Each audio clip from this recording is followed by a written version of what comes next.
امیر شام نے سازش تیار کی، ایک بڑھیا کو خریدا، زر و جواہر دے کر، اس کے ایک بیٹا تھا، اس سے کہا کہ جا کر کوفے میں آباد ہو جا، کچھ دن تعلقات اچھے کر لے، جب تیرے تعلقات محلے میں بہت زیادہ ہو جائیں، محلے میں بہت زیادہ ہو جائیں، ایک دن اچانک شور مچا دینا، اپنے بچے پر چادر ڈال کر اسے لٹا دینا، محلے میں پیٹنا شروع کر دینا، میرا مر گیا، میرا مر گیا، میرا مر گیا، حالانکہ وہ مرا ہوا نہیں ہوگا، شور مچا دینا، سارے کوفے میں شور مچا دینا، میرا مر گیا، جھوٹ موٹ شور مچا دینا کہ میرا مر گیا، اور اس کے بعد جب محلے والے اکٹھے ہو جائیں، سمجھتے جائیں سمجھتے جائیں سمجھتے جائیں، جب محلے والے اکٹھے ہو جائیں، پوچھیں کیا ہوا، کہہ دینا ایک ہی بیٹا تھا وہ مر گیا، اور تو اس کے بعد وہ پوچھیں گے اب کیا کریں، تو فوراً کہنا میں تو اس کی نماز جنازہ علی ابن ابی طالب سے پڑھاؤں گی، وہی میرے امام ہیں، جنازہ اٹھا کر وہاں لے جانا، جب وہ پڑھانے لگے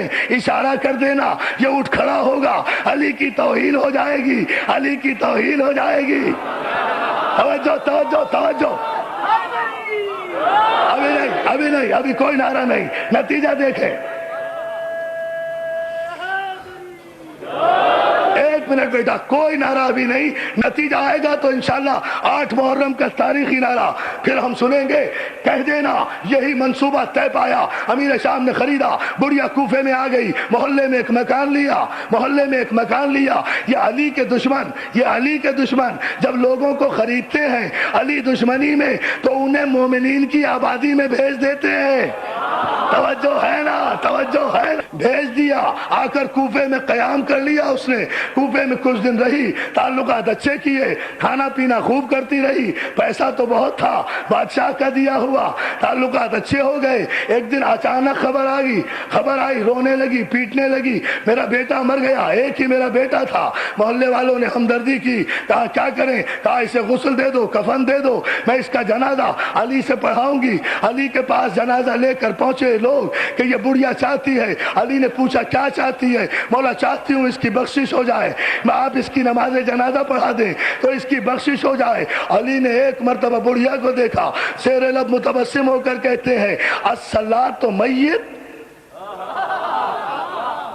بہت سمجھنا ہے آپ کو، آخری آدمی تک نعرہ آئے گا دوستو، آپ کو قوت اعجاز سمجھ میں آئے گی، عیسیٰ کی حیثیت کیا ہے، علی کا مقام کیا ہے، ذرا توجہ فرماتے جائیں۔ اس نے کہا ہاں مولا میت کی نماز پڑھا دیجئے، میت کی نماز، علی نے پھر پوچھا الصلاۃ میت، میت کی نماز پڑھا دوں، کہا ہاں مولا آپ ہی سے تو پڑھوانا چاہتی ہوں، علی پھر کہتے ہیں جلال کے عالم میں سوچ لے، میت کی نماز پڑھا دوں، اس مردے کی نماز پڑھا دوں، کہا ہاں مولا پڑھا دیجئے، علی نے تکبیر کہی، میت کی نماز پڑھانا شروع کر دی، درمیان میں سے دوسری ہی تکبیر میں سے سازش کے تحت لوگوں نے سگنل دیا اسے اٹھنے کا، جو سمجھا دیا تھا دوسری تکبیر میں اٹھ جانا، وہ نہیں اٹھا، تیسری تکبیر میں اٹھ جانا، وہ نہیں اٹھا، چوتھی تکبیر میں اٹھ جانا، وہ نہیں اٹھا، علی نے نماز پڑھا کر کہا جا اپنے مردے کو لے جا، لے جا،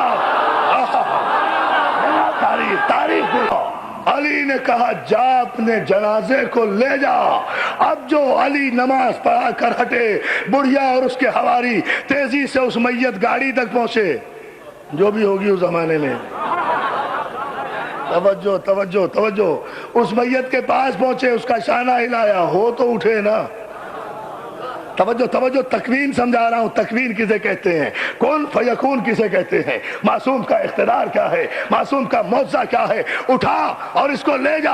اب اسے اٹھا رہے ہیں، وہ تو واقعاً مر چکا تھا، ایک مرتبہ تڑپ کر آئی، علی کے قدموں میں گر کے کہتی ہے مولا خدا غارت کرے، مجھے تو بہکا دیا تھا بادشاہ نے، مولا میرے تو ایک ہی بیٹا تھا، مولا مجھے آپ کی معرفت نہیں تھی، مولا میرے بچے کو زندگی دے دے، اس لیے کہ اب میں ایمان لے آئی کہ جس کی زبان سے نکلا ہوا لفظ زندگی کو موت میں تبدیل کر دے، اور جس کی زبان سے نکلا ہوا لفظ زندے کو مردہ کر دے، شریعت مصطفیٰ میں اسے معصوم کہتے ہیں۔ مولا آپ سمجھے، جس کی زبان سے نکلا ہوا لفظ زندگی کو موت میں بدل دے، اسے معصوم کہتے ہیں. کہا کیا چاہتی ہے؟ کہا مولا غلطی ہو گئی، اگر اس دروازے سے بھی محروم لوٹی تو پھر کہاں جاؤں گی. علی میت کے پاس نہیں گئے، علی نے عیسیٰ کی طرح ٹھوکر نہیں ماری، وہیں سے کھڑے کھڑے بے نیازی سے کہا جا اپنے زندہ کو لے جا، جا اپنے زندہ کو لے جا. آپ نے دیکھا کہ اسے کہتے ہیں اقتدار معصوم. یہ عیسیٰ کی، اب سوال خود بخود پیدا ہوگا، عیسیٰ کو قم بإذن اللہ کہنے کیوں تھی، علی کو قم بإذن اللہ کہنے کی ضرورت کیوں نہیں تھی؟ اس کی بھی وجہ ہے عزیزان محترم. عیسیٰ کو قم بإذن اللہ کہنے کی ضرورت اس لیے تھی کہ عیسیٰ نبی تھے، عیسیٰ روح اللہ تھے، عیسیٰ صاحب شریعت تھے، عیسیٰ صاحب انجیل تھے، عیسیٰ صاحب کتاب تھے، عیسیٰ بنی اسرائیل کی بکھری ہوئی بھیڑوں کو جمع کرنے کے لیے آئے تھے.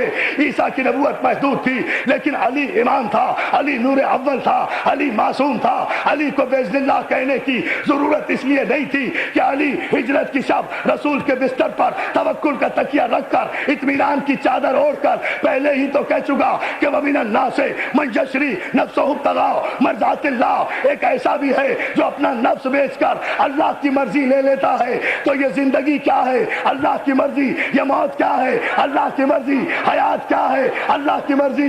دین کیا ہے؟ اللہ کی مرضی. شریعت کیا ہے؟ اللہ کی مرضی. قانون کیا ہے؟ اللہ کی مرضی. قرآن کیا ہے؟ اللہ کی مرضی. نماز کیا ہے؟ اللہ کی مرضی. روزہ کیا ہے؟ اللہ کی مرضی. حج کیا ہے؟ اللہ کی مرضی. امر کیا ہے؟ اللہ کی مرضی. کن کیا ہے؟ اللہ کی مرضی. فیکون کیا ہے؟ اللہ کی مرضی. حمد کیا ہے؟ اللہ کی مرضی. صراط کیا ہے؟ اللہ کی مرضی. قبر کیا ہے؟ اللہ کی مرضی. حشر کیا ہے؟ اللہ کی مرضی. فشار کیا ہے؟ اللہ کی مرضی. موت کیا ہے؟ اللہ کی مرضی. حیات کیا ہے؟ اللہ کی مرضی. جنت کیا ہے؟ اللہ کی مرضی. دوزخ کیا ہے؟ اللہ کی مرضی. فرشتے کیا ہے؟ اللہ کی مرضی. کتابیں کیا ہے؟ اللہ کی مرضی. معجزے کیا ہے؟ اللہ کی مرضی. کعبہ کیا ہے؟ اللہ کی مرضی. یہ سب کچھ اللہ کی مرضی ہے، اور یہ کسی مکے مدینے کے بنیے بقال کے پاس نہیں ہے، ابو طالب کے معصوم بیٹے کے پاس ہے.